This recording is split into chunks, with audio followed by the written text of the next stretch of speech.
So, Speaking about being on billboards. yes, our definition of success.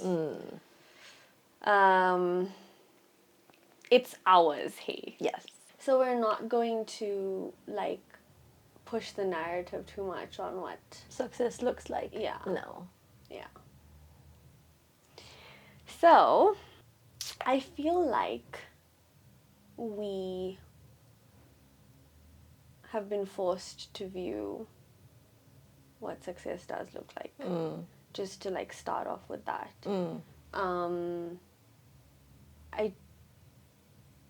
I feel like it's been engraved in our minds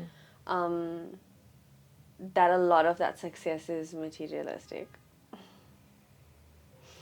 But I think as I've grown, I view it very differently. What do you feel you were taught about success, like growing up, or what were your foundations of what you thought success meant to you?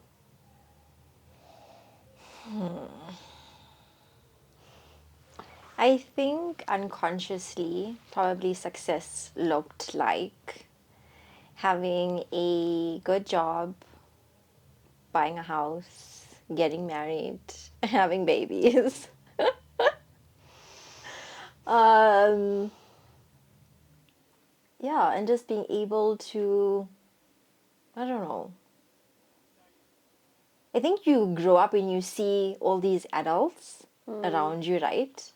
Having these really nice cars, and oh, you hold this position at work, and then you're like a mom and you're married, and unconsciously, okay, you're 25, you should be engaged. Like by 30, you should be already had your first child. And then you grow up and then you realize like you're not, for me at least, not in an emotional place to do those things for the sake of. And I think a lot of what success looked like when I was younger, I viewed it in a very materialistic lens, right? And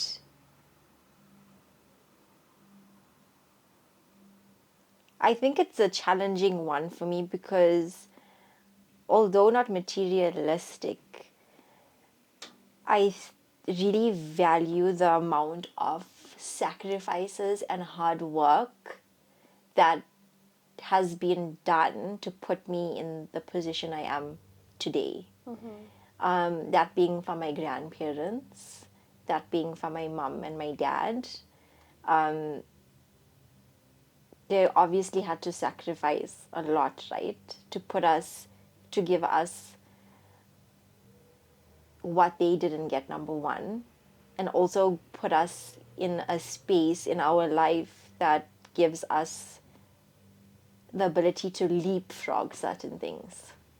So while I don't think it's materialistic, I think it's changed. I don't think I fully have a sense of it just yet. For me, to be honest, in these last couple years, there's been a lot of trauma that I've had to go through. One being my granny being diagnosed with cancer and seeing her go through chemotherapy and back and forth with the doctors and eventually being there when she took her last breath. And then starting a corporate life where you had no idea what it is that you were getting yourself into. And then more trauma when I lost my brother-in-law. So I think I've always, like, I'm asking myself, when am I going to be happy?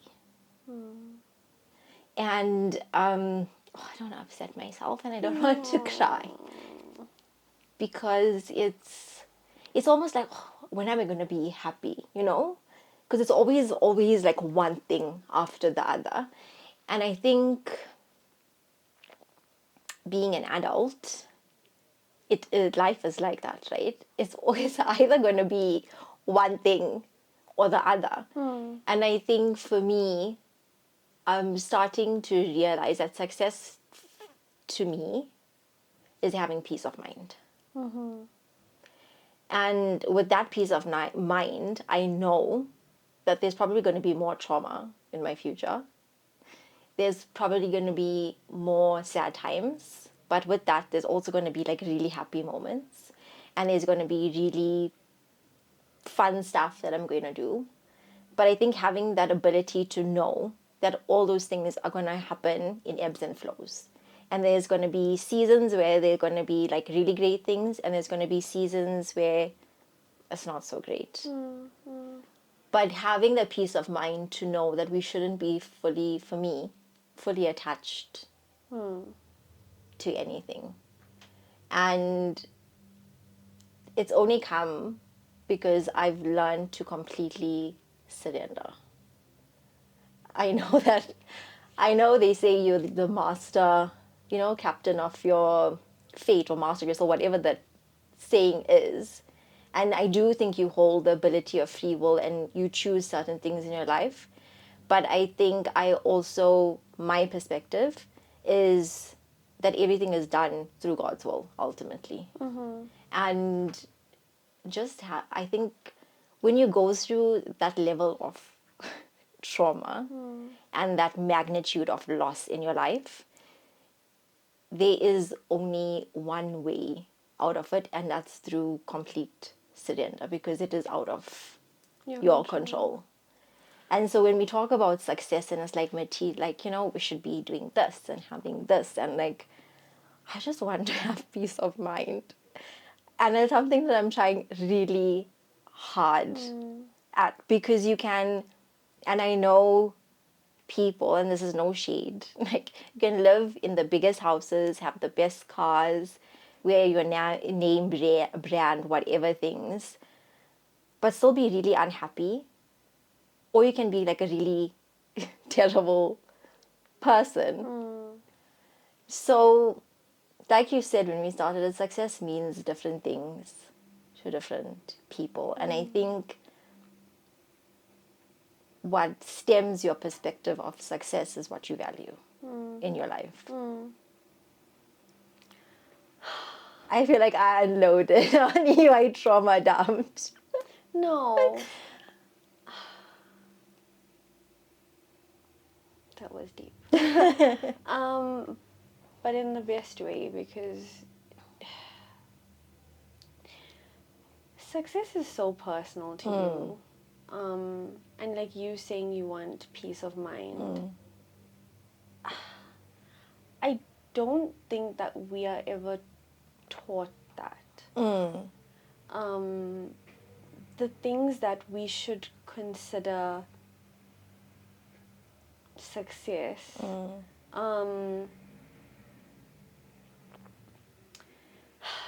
is now in a lot of cases like basic. Like, I battle with it because, yes, like you mentioned, our parents and our grandparents put us in a space where they made sacrifices to get us, because I know that there's a certain level of privilege that you can be, that you need to be at for you to even debate this conversation. Yes. Yeah. Right.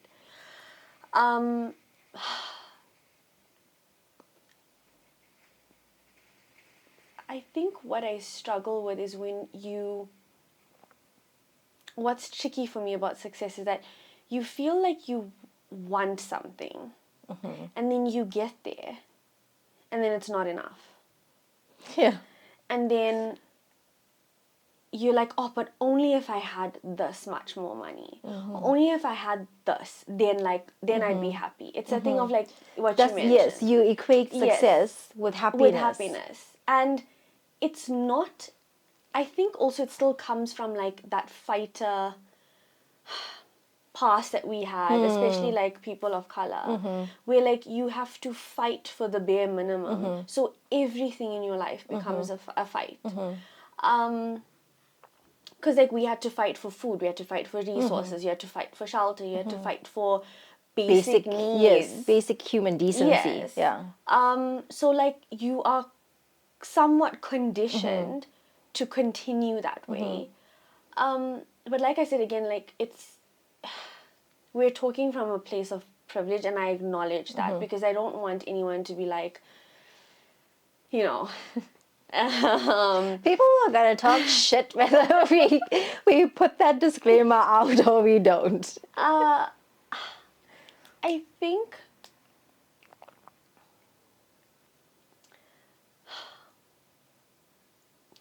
it hurts for me when we talk about success because I see how much it can drive people into like the ground with everything else in their life.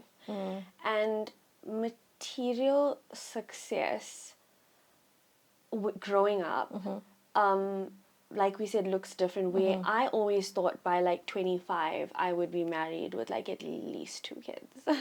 At 25? Wow. Like that's literally what I thought. I thought I would have like the big home, the fancy cars, whatever. But again, I feel like I was very conditioned to think that was success. Because being married could look like a success to you, but is your marriage a happy marriage? You could be in a relationship. Like I always tease my partner and I'm like, our relationship has lasted longer than a lot of marriages. But people might look at us and not think you're successful because you're not married and don't have kids. Yes. Or that we're not couple goals because like, oh, you went through whatever and you're figuring it out. But that's success to me because I'm taking the time to nurture something before I just jump into what society defines as success for me. Because who made the rules of what success looks like? Like, I feel like we move further and further away from appreciating things like being able to go outside and look at the moon at night or the stars. And I actually hate being in the city. Me too. I hate it because you walk, like I get so excited when I see the moon. I'm like, oh my, like I'm one of those people like, look at the moon, like it's so beautiful. Yes. And I'm just in awe. And there's so much of light pollution in the city that you don't even get to see sometimes the stars. And the sky is like so bright, like so off topic now. But like I remember being young and when you look up at the sky, it was black. Yes. Like it was dark outside. Yeah. Now, it's like you look outside and it's bright at night. And you're like, now you need like block out curtains because it's just so bright. So like those little things, I think you start to tweak of what success means for you. Like my health is really like a foundational grounding point of what success is for me, because no matter how rich you are, and I say rich, not wealthy, for a reason, all of that can be lost if your health is not in check.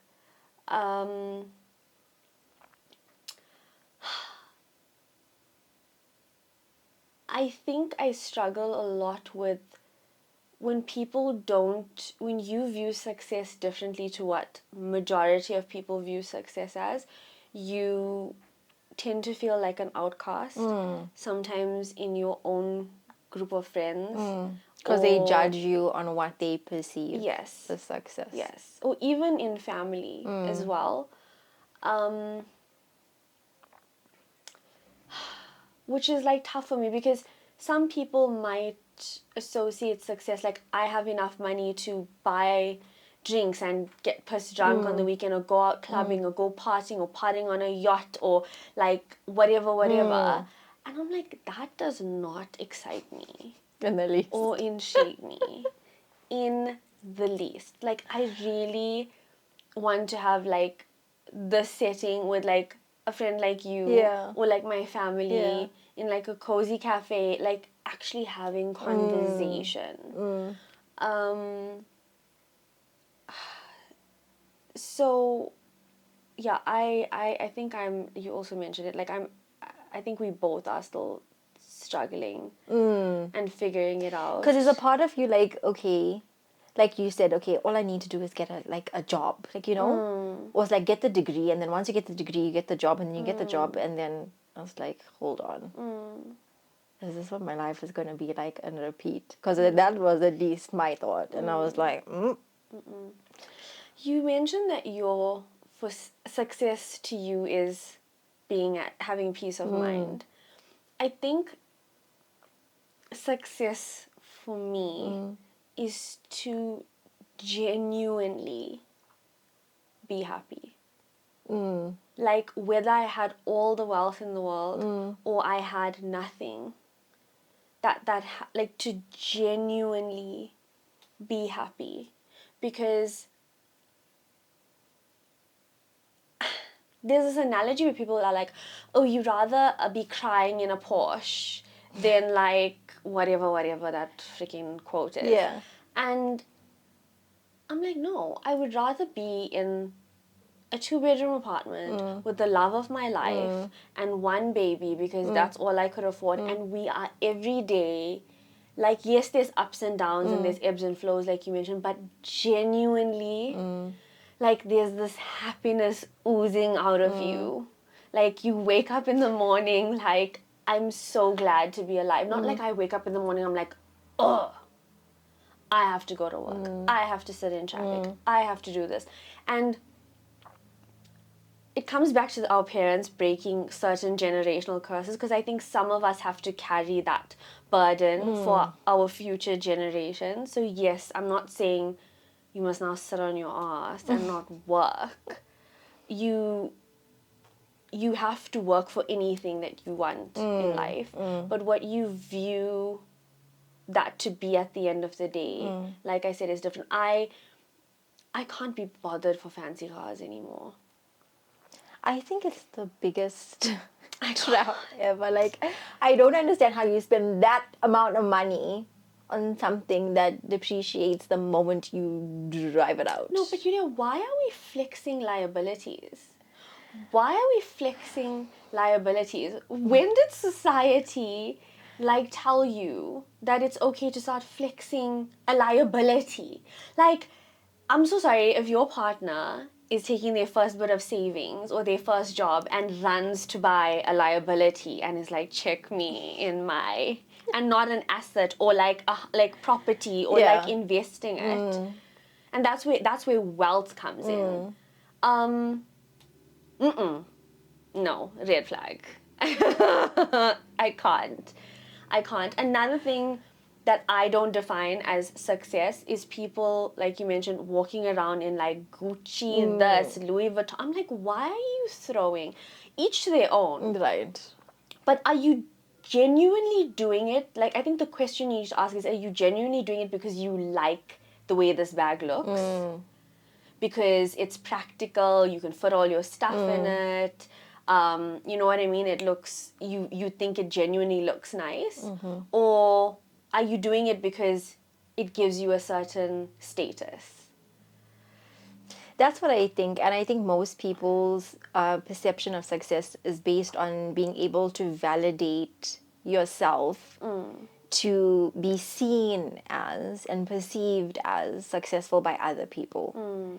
And what I've tried hard not to do is to let that dictate how I live my life.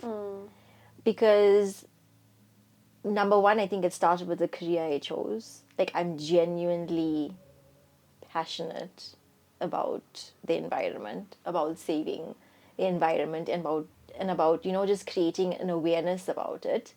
Because there is no planet B for us, but Mother Nature will wipe us out and start all over again. Yes. Best believe. So I think I read something about people who are like happy or defined as successful. I don't know what the benchmark was, but one of it was being in a job or having a company that you derive purpose from, having a circle of friends, a small circle of friends that you can genuinely connect with on a soul level, having a partner that you can connect on a soul level. And I think the other one was about having pets. Yes. So I think it's about knowing what it is that you actually want out of your life. Yes. Because then you get to a point where you've done all of like these things to appear successful to other people, and then you retire and you're sitting back and like, oh, did I actually live my life? I wanted to always be a pastry chef, but here I was a chartered accountant for the past 20 years and stressed myself out and spent no time with my kids. And now my kids are big, married, and gone and don't even want to come and see me because I didn't invest in them. Ooh. And now I'm sitting here with all this money But you do, that's the thing. Like and zero happiness. you do not. But I'm not also saying that people cannot be stinking rich and not happy. Yes.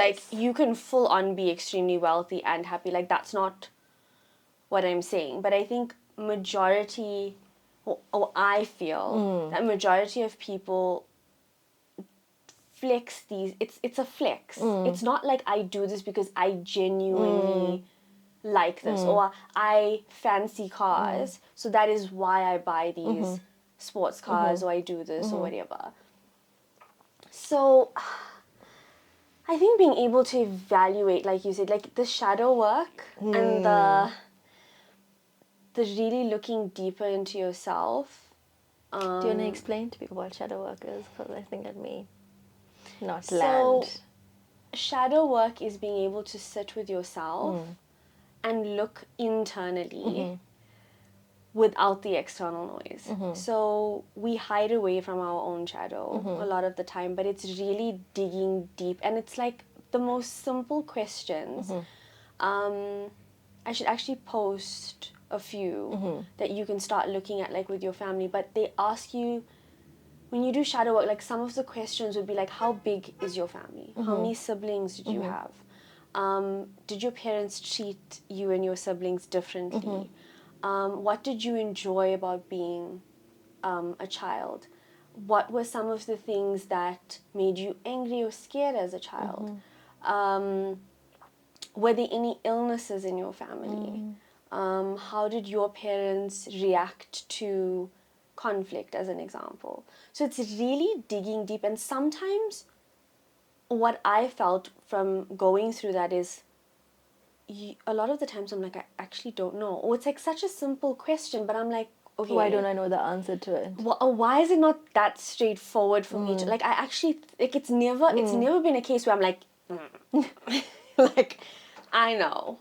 It's really not. And what you do is it opens up conversation, and I'm sure you could like download it from the internet, or there's also books that allow you to journal these things, where you go and talk to your parents or your grandparents, and it gives them a space to also heal and open up, which is, yeah, it's really nice. Because I think that knowing that history and knowing your inner work as well shows you how it's shaped a lot of your choices, your thinking, and your understanding of stuff. I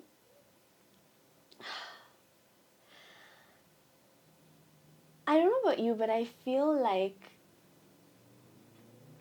I appreciate nature so much more as I've gotten older.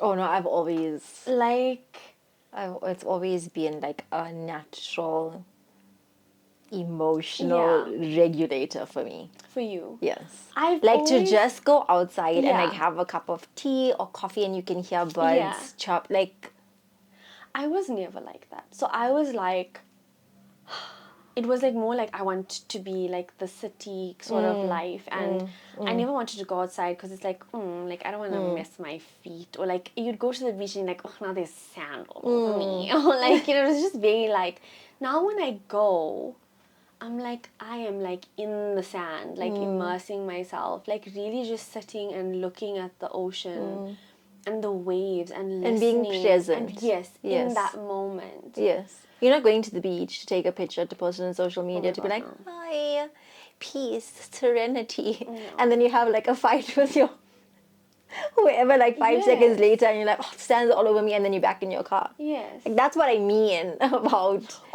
Also think about like even going to the beach. A lot of the times, like you're fighting On the way there. Yeah, on the way, like what's in the car? Is everything here? You get there, you're like, how is this peaceful at all?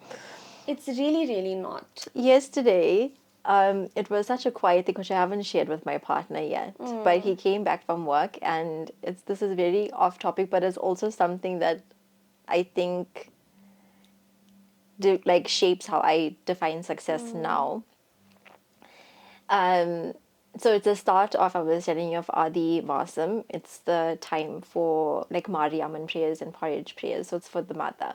So I was doing my first prayer yesterday and obviously finished work late. So like the logistics of like washing the lamp and like going to get stuff from the shop to put by the lamp. And so I still had to go and have a shower and wash my hair. And like I was telling my partner, okay, can you take me to the shop? And so we go to spa, and I'm like, he's like, what do you need? I was like, no, I just need like 2 things. Then I get to spa and I realize, okay, I actually need more. Like, can we go to Woolworths? So we go to Woolworths, and I'm like, but I think check Pick and Pay as well. And I had this like realization that no matter what I told him, he was so patient with me. Like, and I remember having other relationships where that would have been a full-blown fight. Like, don't you know what you need to do? And like, or it was something simple like I accidentally dropped appetizer in the car. My Delulu brain was like, I forgot I left it there. Yeah. And like it messed the whole thing. Previous relationships that would have been war. Like, don't you know what you're doing? Why are you so unconscious? My partner was like, why are you like this? And it was like a laugh. He was like, honey, take the car to the car wash. And he threw it in the bin. But just having someone that accepts you for like all the Delulu things and not having like everything perfectly planned out in a list, or having a friend that knows you're constantly late and is okay with it. Not that I don't feel like I take advantage of it. Like I always do apologize, and it's something I'm genuinely trying to be better at, because I know I suffer with time management. But having people accept you, like warts and all, to me is such a... Because that's the other thing of success. I always thought to myself, like, why don't I have a lot of friends? Like, you'd see these people go out and they're like with this person, and then they're going for this person's party. And here I am at home, I'm like, I don't actually have that many friends. And I always thought, like, is there something wrong with me? Are you supposed to have like this huge circle of friends? And what I've realized is having conversations with these people that have these big circles is they all end up talking shit about each other. And I'm like, okay, then why are you friends with each other? And like, did I not just see you post happy birthday? You're like, hun, like, I hope you have the best day. And here you are telling me like this girl is a little bit like... So then I started to realize, okay, I'm like, what? To me, I value the depth of the friendship. And like I said, the ability for me to be honestly and truly myself over like the superficial thing that I need to pretend like I like to go to clubs to be a friend. No. But also, you just like sparked a thought in my mind that like you can find success in different pockets. Like there's not one uniform, ideal, like canvas ready, like view. This is success. Yes, this is success. Huge if you don't house, have this job, car, picket fence. Yes. that you're not Suburb. successful. No, Yeah. it's not. Yeah. It's not like that. Again, it's like people go, if you're married by 30, oh, this one must be a success. Oh, they got the job, but like, again, for me, success is more whether you are married or not married, whether you are dating this person, whether you guys are engaged or whatever. If there is a commitment, if you guys are happy, if you guys support each other the way you should and show up the way that you should, that is success to me. That is a successful relationship. I agree.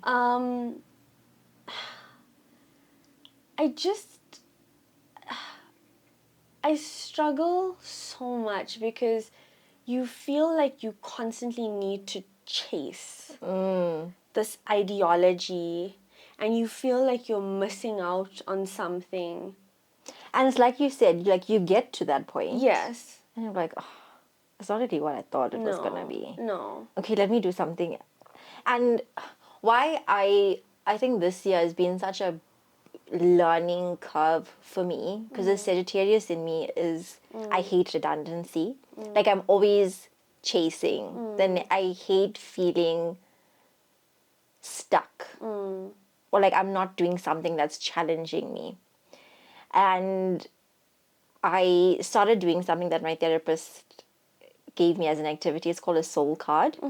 So it was actually a really nice nice activity to do. So you basically sit, like, you know, you get like these secondhand magazines, and you sit in a quiet place, whatever, outside, wherever you feel comfortable, and you set an intention for what it is that you want to achieve. And then you like randomly flip through the magazine and you take out images that resonate with you. And then you put them like all together, how it makes sense in your head. But anyway, I think it was like at a point of like, I don't really know, because obviously we're at the age now, we should be getting married, we should be having children, we should be at X level in our careers, whatever the case may be. And then I'm like, okay, does it mean now like I really want to travel more? Should I relocate? And basically the message of the card was, it spoke about the power of pause. And just being able to sit with yourself, and knowing, for me personally, that not everything needs to be a challenge. Like I don't need to be chasing anything. But I think it takes so much of strength to actually sit with yourself. And sometimes you discover some not nice things about yourself that you have to really do work on.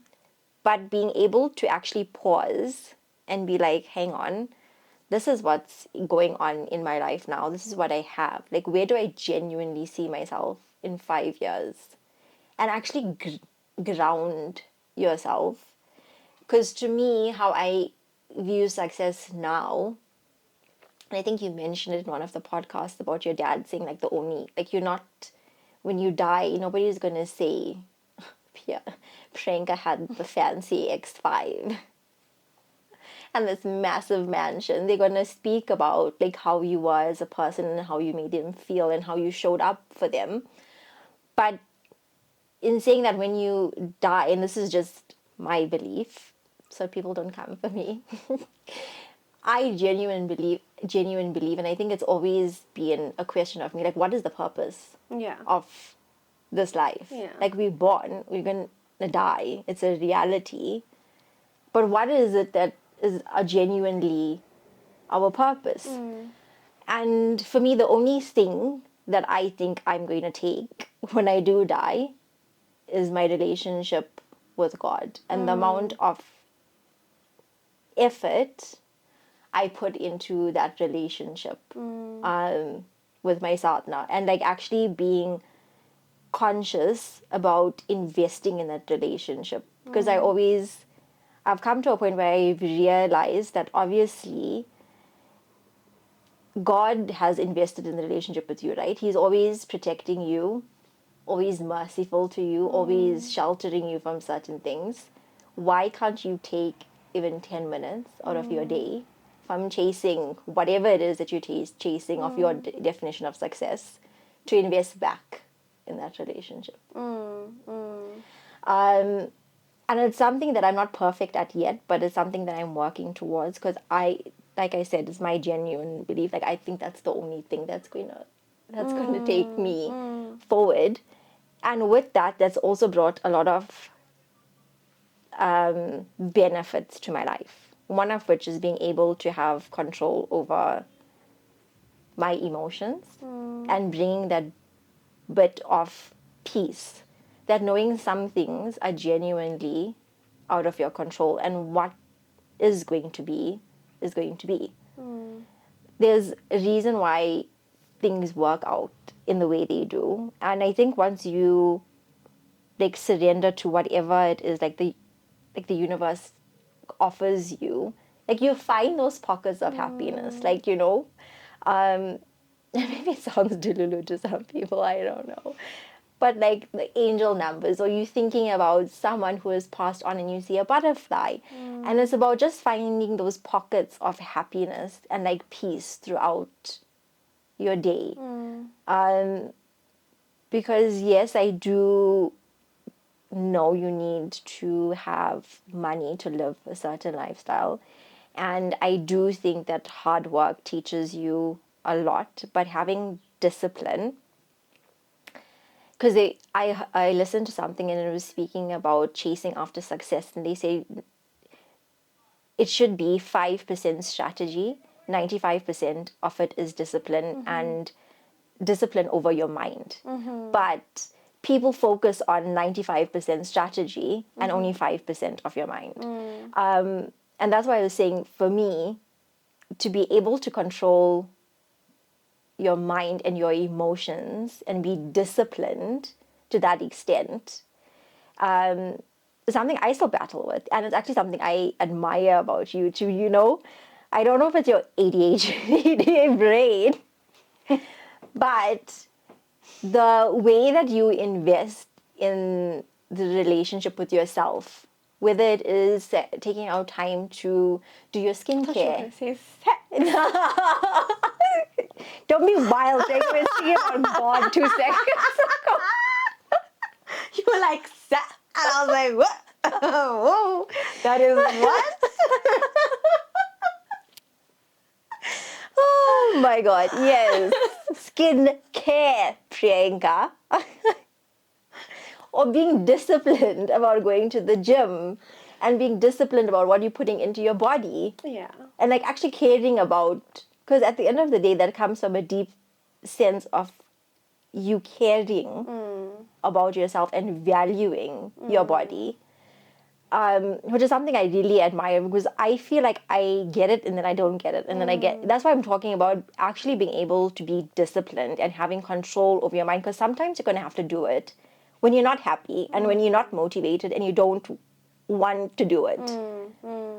Because I'm sure there's lots of times that you've expressed you don't actually want to go to gym, but you drag yourself there. So like, I think you're giving me too much credit. no, I'm not. I really am not. I will tell you that it really helps when you have a good support system.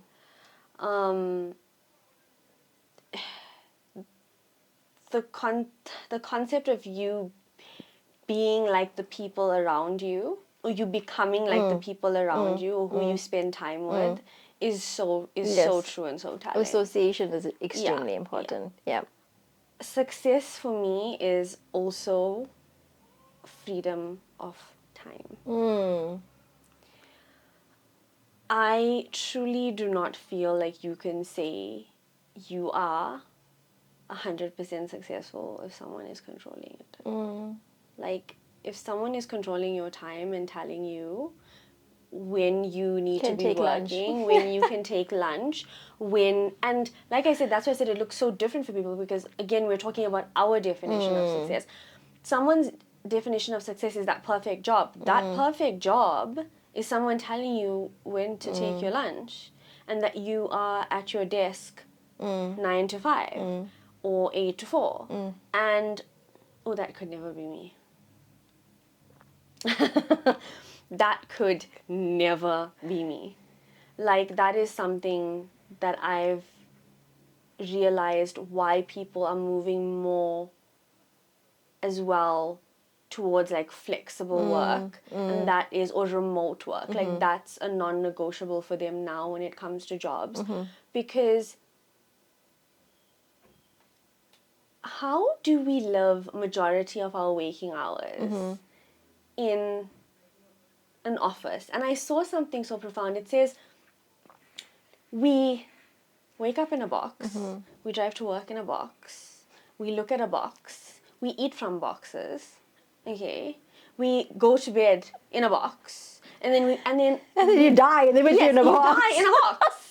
Like, we just freaking box ourselves into like this shift that we think is the successful lifestyle. Like, success is being able to wake up when you want to wake up, and for me, and being able to say no, that you don't want to do something, or being unafraid to say yes because you're not worried about the consequences, because you are so secure within yourself. Like, you know, if it doesn't work out, it'll be okay. Success is being able to find laughter in at least your day. Because I know that there were times that I went through days where I could not laugh at something because we were so uptight and stressed about a situation. And for what? I don't watch much sport. Like, we've established that on the last podcast. But watching, is it Diego Jota? Diego, I don't know how you say his name, but Jota and his brother die in that car accident. Like, it shakes you to your core every time, because nobody is invincible. And I felt so sick, eh? sick about it and affected, and I was like, this guy was my age. And just won Premier League. Yes. Just won Nations Cup with got married. Portugal. Just got married. And just like that. So in hindsight, the family that you left behind, I'm pretty sure would have much rather spent every second with you if we knew when. I feel like if we knew the day we were going to die and the time that we were going to die, I think a lot of people would live their lives very differently. And I think when determining what you think is value to you and value to your life and success to you, pinpoint if that day is tomorrow, as cliche as it sounds, because that is the reality. It could literally be tomorrow. This is what I battle with, right? And I think because death has been something that's, whether I like it or not, being forced in front of my face. I don't understand how the only certainty we know in life is that you're going to die. Yeah. But people don't have conversations about it. People don't speak about it like with their partners or like siblings, or it is a reality. Like, we are all going to die, and why are we so scared of dying? Weirdly enough, I'm not. Me as well. Like, I occasionally have the morbid thought of the fact that, like, one day my kids are going to see me in a coffin. Did you see that reel I sent you? Like, when your best friend goes before you, wake up, bitch. Like, I don't understand how you left me alone. Yes. I died when she got into the coffin. I was like, cool. You want to die with me? No, but I mean, like, honestly, like, if you are living with the intention that if you died tomorrow, did you actually live your life? Did you do what it is that you wanted to do? Whether you wanted to try 3 things of being a florist and then traveling here and living 1 year here. Like, have you done that? Or did you just commit to a job to appear successful and stable to everyone and didn't live your life? And I think that's one of the biggest lessons I've taken out of my brother-in-law's passing, is that he, although a short life, lived his life. He did whatever he wanted to do. He said no to things he didn't want to do. He was happy and positive with knowing, which is what I don't understand. We all know we're going to die, but obviously him knowing that his life was like hanging in the balance was still so positive, was still so like, "Ah, I'm gonna go and play a whole day of golf. Like, I'm gonna do what I want to do. I'm gonna be happy." And that's what I mean. Like, we want to be successful, and then you die, and then and then what? Like, nobody is. I feel like we lose sight and perspective. Yeah. I just to like touch on this quickly, you mentioned like religion and God. I think I have I think my views on religion are very controversial. I do identify as Hindu, but my view on it is very different. I think I've moved from being religious to spiritual because I have witnessed a lot of people be religious. Like, you on clock every Monday, Tuesday, Friday, whatever, fasting, lighting the lamp, whatever, but then you're a crappy person. Or you judge people, or you don't treat your spouse a certain way, or like You hide behind religion. I don't resonate with that at all. For me, it comes down to like, you believe in a higher power. If you are a good person and you treat people well, I feel like the universe and God or whatever it is that you believe in will see your heart and your intentions for that.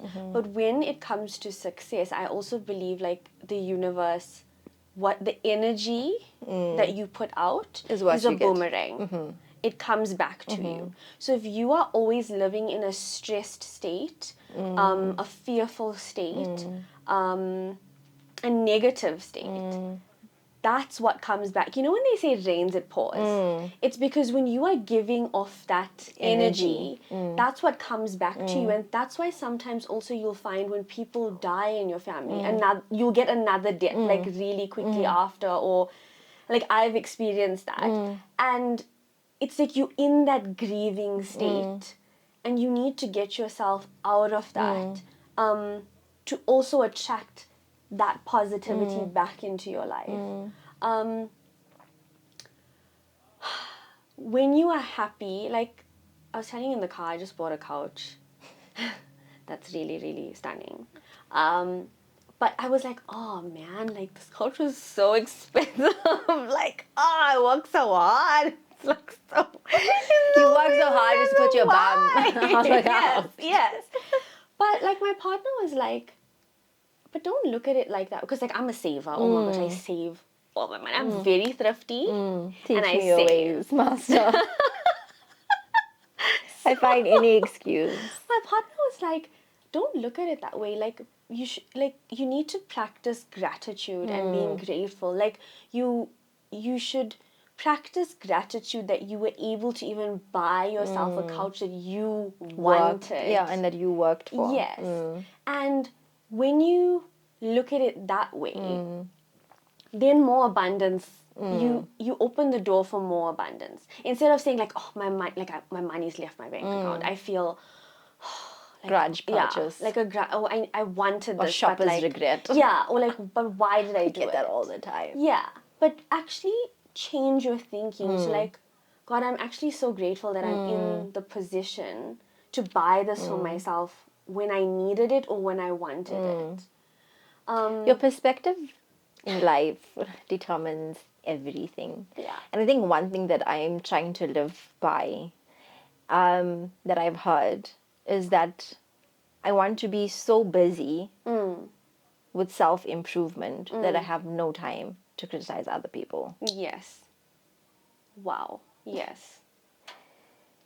Because we are a work in progress.